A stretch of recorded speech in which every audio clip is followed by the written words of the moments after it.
Today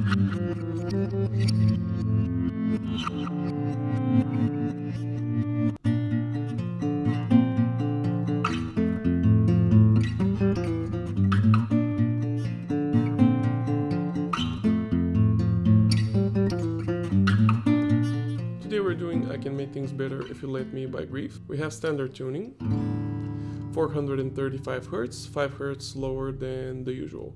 I divided the riff in 4 parts. The first part sounds like this. We start with the middle finger on the 6th fret of the low E and our ring finger on the 7th fret of the G. We play them together, and after that we repeat the low E on the 6th fret, followed by open D, to putting our pinky on the 8th fret of the A, playing it, then going back to the open D, and finishing with the low E on the 6th fret. So this sounds like.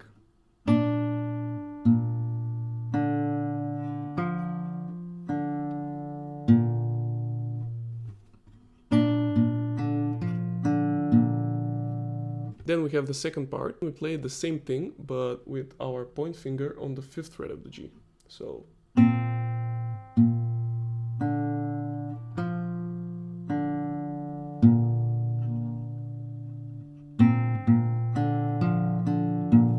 For the third part, we have our point finger on the low E on the 1st fret, our middle finger on the 2nd fret of the G, and we play them together.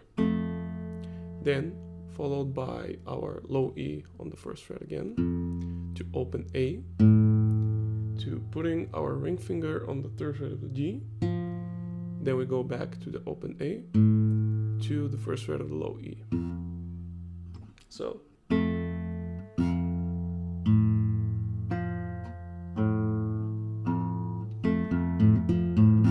For the last part, we start with our point finger on the 5th fret of the D.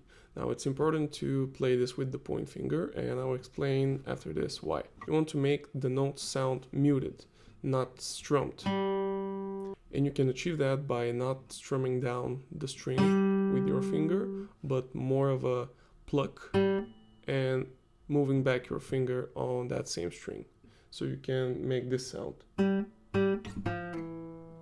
Otherwise it sounds like this, which doesn't really sound better. So we start with playing our 5th fret once, then again, and then we go to playing our 3rd fret, sliding down to the 2nd fret. Then we go back to the 3rd fret, play it once, and from here we put our middle finger on the 3rd fret of the low E.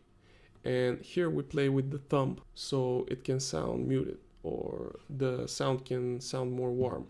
On the 3rd fret, then we move to the 5th fret, and here you finish, which is basically your middle finger again on the 6th fret of the low E, and you put your ring finger and play it on the 7th fret of the G. Now the last part again.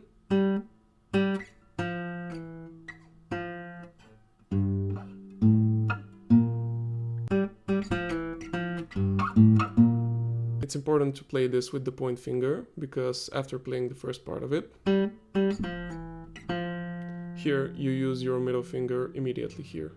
So you can go like here, and you can return to your beginning shape from the beginning.